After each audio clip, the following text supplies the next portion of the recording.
So Crystal Byrd Farmer is an engineer turned educator from Gastonia, North Carolina. She's been an organizer and speaker as part of the cohousing and polyamorous communities.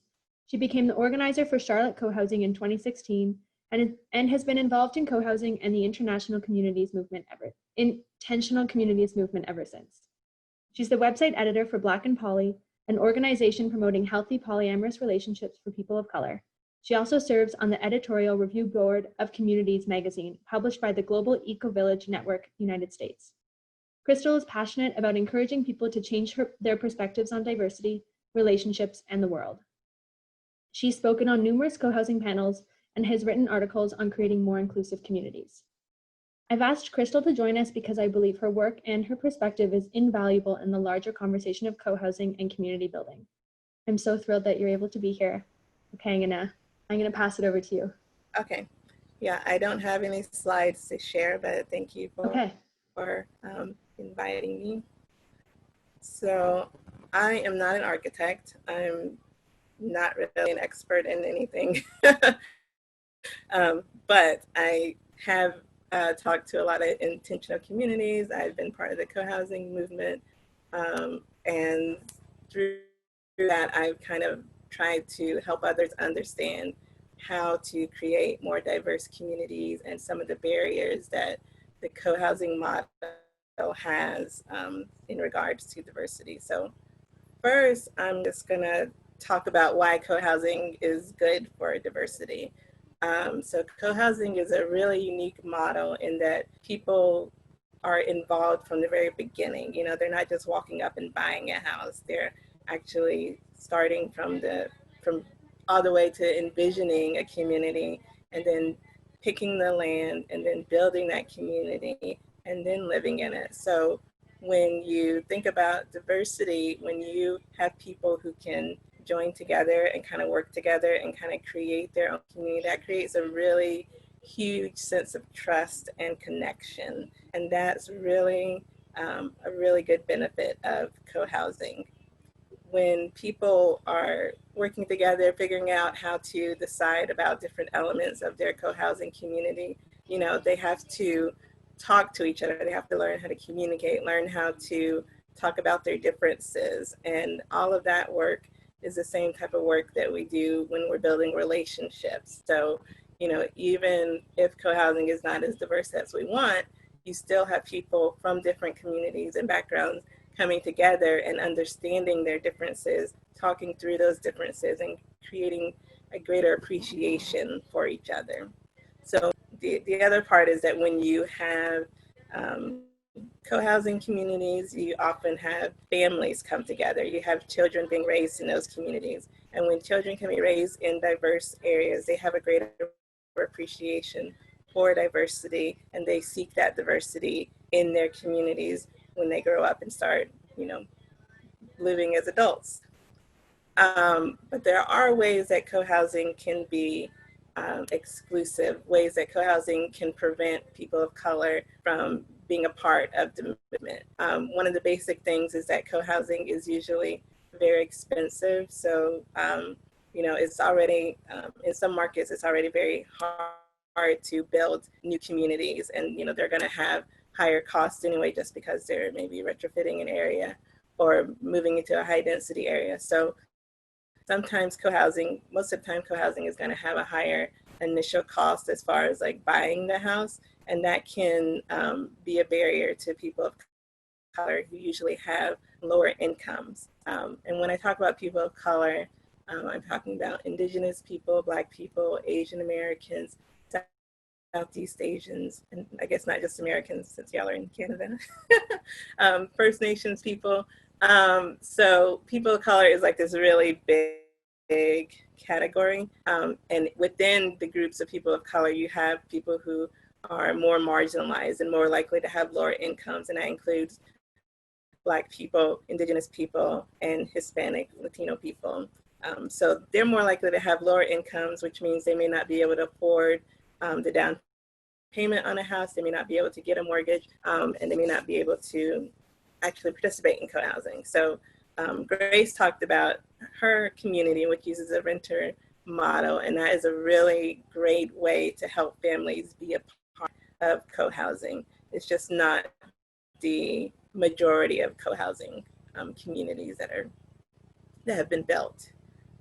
Another part of how co-housing can be exclusive is the history of housing segregation.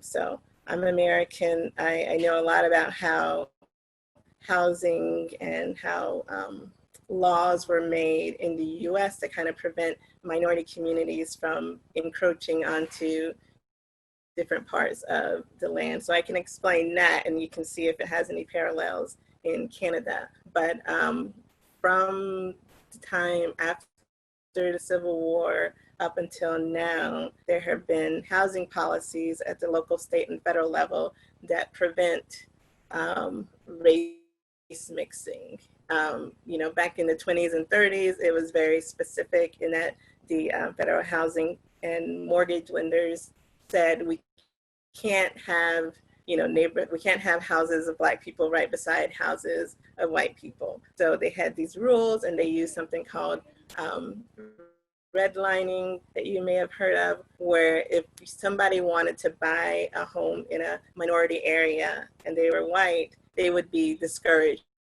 from doing that, and vice versa. If somebody was Black or minority, and at the time this included lower income or kind of the outcast white ethnicities, including Italian and Irish.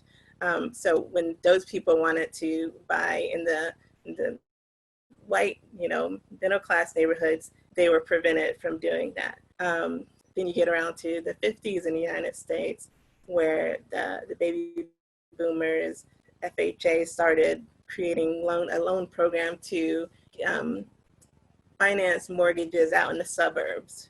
Well, all of the mortgages that were in the suburbs were for white people. Black people were basically excluded from moving out into the suburbs. And that's where you get the idea of the inner city and the way that people in the inner city have to live in older housing, less kept up housing, more expensive housing sometimes. So since Black people couldn't get FHA guaranteed loans, they were kind of missing out on the prosperity of having their own land, having some space, and then having this wealth in the form of a house that they could pass on to future generations. Now that we're kind of in the modern area, we have kind of the reverse trend, which is gentrification.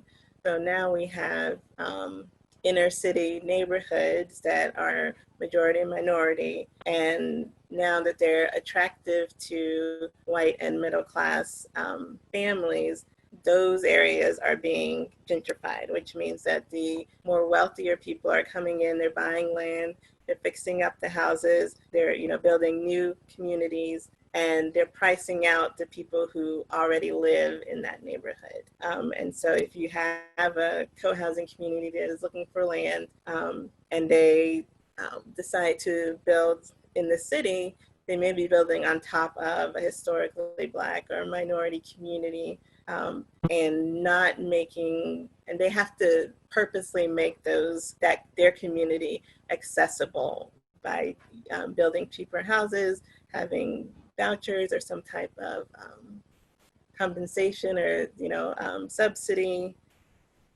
or having a rental program. So that's kind of the history of housing segregation is a way that people of color can be excluded from co-housing communities. Another way that that co-housing can kind of exclude people is that co-housing is very, very much built on networks and people who know each other. From the very beginning, you kind of have to, as you're organizing a forming community, you have to find people who are really invested, who really want to do this work, who are really excited about it, and you tend to reach out to your natural networks for that kind of work. And when most people who are white have mostly white networks. They're going to be people who are interested, who maybe are people of color or other ethnicities who want to join in. but their networks are not going to be all, they're not going to be the same networks as majority white networks. And that means that if you don't make an intentional effort to reach out to communities of color and say, come join my forming community, let's do this together, then you may not end up with a very diverse community. You have to make an effort to say, let's find where these people are and let's tell them the benefits of co-housing. Let's show them that we're serious about being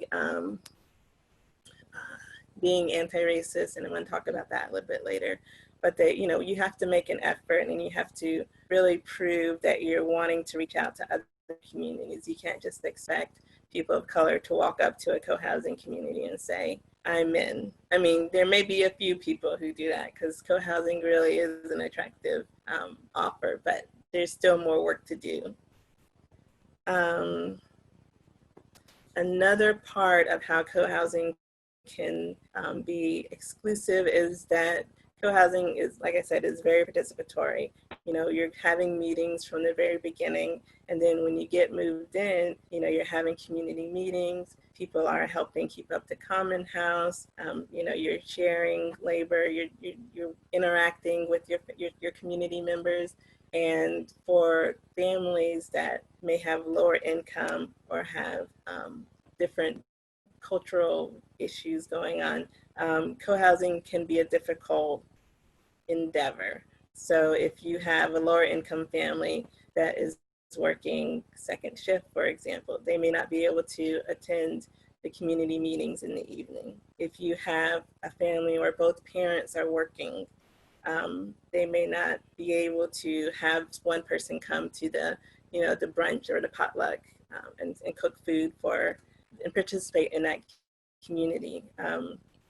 Those are some of the ways that our expectations when we're building community can kind of get in the way of reality. So there may be people of color who have all the free time, who are just great and want to participate. But for the majority of minority communities, there's always going to be a little bit different,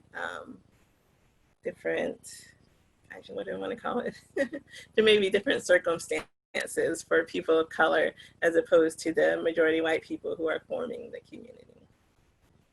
The other part is when I talked about mortgages and renting. So co-housing is mostly based on kind of the mortgage model where you build a community, each house has its own mortgage, the family gets financing for their house, and then they pay off the mortgage. A lot of people, when they started building co-housing community, they saw renters as transient, less invested in the community. They were concerned about maybe like people who were renters not keeping up with their house, keeping it neat, things like that. So there's a little bit of perception that renters are not as good as homeowners. The issue is that, like I said, in the US, there hasn't always been an opportunity for people of color to become homeowners. So even now in 2020, the homeownership rate for Black families is 41%. So less than half of Black families own their own home, and that means they're renting, and that means they probably don't have any wealth built up to get a down payment, to finance a mortgage, and to have the credit score to be able to own a house. So when you're thinking about co-housing communities, it's important to kind of think of how are we structuring the affordability of this co-housing community. And since co-housing communities do want to be more sustainable, they kind of want to have this common space, they want to focus on people being in community together, those costs are going to be higher than a typical subdivision. And that means that you may have to sacrifice some things for the sake of being affordable. The last thing that I want to talk about is that there are differences in culture between different people of color and white people. So white Americans have their own culture.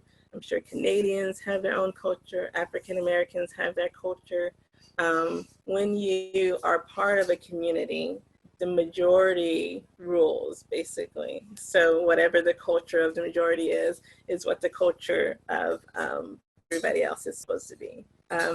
That can become an issue when you have people of color who have to spend their time fitting in. They have to mask. They have to kind of change their behavior in order to fit in with white culture. And there are a couple different examples we can give. One example I like to give is that my family is very loud. And when they're sitting having lunch somewhere, on Sunday, they may be telling stories, they may be yelling, they may be laughing really loudly, and that may not be what a white family is used to. So if we're in a common area and my family is here being loud and, having fun, the white family in that common area may think, oh, they're really disruptive, I don't like that. And then if that is brought up as kind of like a problem, then that's telling the Black family, you're wrong, something's not right, you're not fitting in. And that's a lot of pressure on people. People of color feel this pressure circumstances at work, at home, out in the streets. So when you think about creating community, you have to think that there are going to be minority people who are already living under this kind of pressure to fit in. And if they have to spend energy trying to fit in, they're not going to have a lot of energy for participating in the actual community and working with others and being friendly to others. They may withdraw. And for me, when that kind of work has to happen in my own home, it feels really heavy. Our community, our home is something we're supposed to really value and want to be a part of. But if we're struggling with majority white communities and having to explain ourselves and deal with microaggressions, that doesn't make it a welcoming place.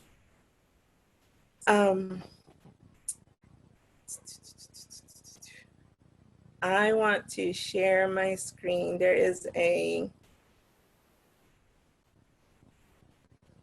graph that I shared a publication that it was in. This is called the triangle of white supremacy. So this is the idea that there is overt white supremacy and that there's covert white supremacy.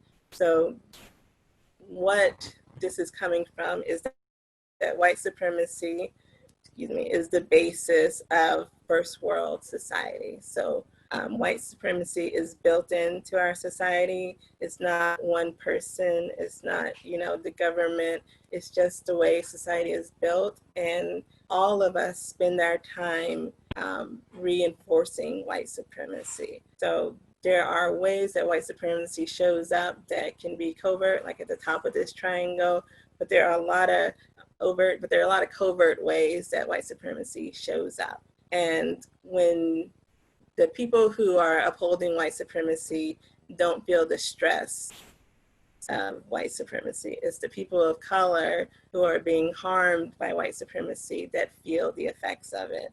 And those effects may not be, they're not going to be always visible. There are, of course, people of color who are successful in different fields in their careers in life, but overall, the effect of white supremacy means poor health outcomes, poor mental health, broken communities. It causes a lot of stress on the individual and on the community of people of color. So I just wanted to highlight a couple of these things. So, it's really easy to identify overt white supremacy. So it's people in slurs, it's people wearing white hoods, it's people who are actually hurting people, by shooting them or killing them. But there are a lot of ways that white supremacy shows up just in our everyday lives. So racial profiling, housing discrimination is on there. People saying, oh, I don't see color can be a microaggression, a way that you are diminishing the person of color's ethnicity. There's people who argue that racism doesn't exist, it's just a social construct. It is a social construct, but it's also a real thing that has an effect on people's lives. And then, of course, what's been going on lately is that there have been protests against police brutality against Black people. And for Black people, it's something that's on our minds constantly. You know, there are a disproportionate amount of Black and Latino people who are in American prisons right now. So, you know, we know that the police are not always going to be our friend. We have that constant fear of being pulled over and possibly losing our lives. And that's the way that white supremacy shows up for us. And that's the way that we have this stress, this extra stress on us. When it comes to white people, there are people who have very good intentions, but they may not understand implicit bias. They may not understand that they have a automatic, unconscious idea about a Black person that is negative or that prevents them from seeing them as a full person. Yeah, so I'm just gonna touch on those few. And then I just wanna address what's been going on as far as the rioting and the protests in the United States. Because it's something that shows kind of the anger and the frustration of people of color. It was set off by the death of George Floyd.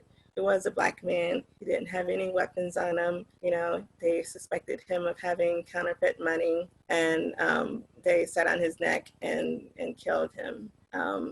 But people of color know that this is not just a one-off incident. There are probably hundreds of incidents every year of people of color dying or being hurt by police officers. And this is a moment of frustration. This is a time where people are expressing their frustration because it's always been a problem. We have this idea that we're supposed to trust the police, that we're supposed to put all our faith in the justice system, but we don't always get justice. And when we see a man die and nobody's held accountable, that causes frustration, that causes anger. And I believe that anger is justified. What you do with that anger is kind of individual people's opinion. So when that anger doesn't have any place to go, it comes out in these protests, it comes out in so-called rioting, it comes out in looting. You know, it also comes out in community action and us organizing and trying to make change. But when we have people who, when we're trying to make change the normal way, you know, through the government, through passing laws, and when it doesn't work, that's when frustration comes out, and that's when we go to these alternate measures. So I just wanted to talk about that a little bit, and yeah, I'll end there, and I'm happy to discuss with everybody else once we start. Crystal, I just want to say thank you so much. Your talk is so timely, and I think offers students a pretty great jumping off point in terms of how to address some harmful and systemic problems in co-housing. You've just brought up a wide host of extremely valuable points, and I really appreciate you addressing these. It's a conversation that I know many of us feel are lacking, both in the school and the work we're doing within the broader architecture profession. So thank you. I think your voice is being well received in our audience members.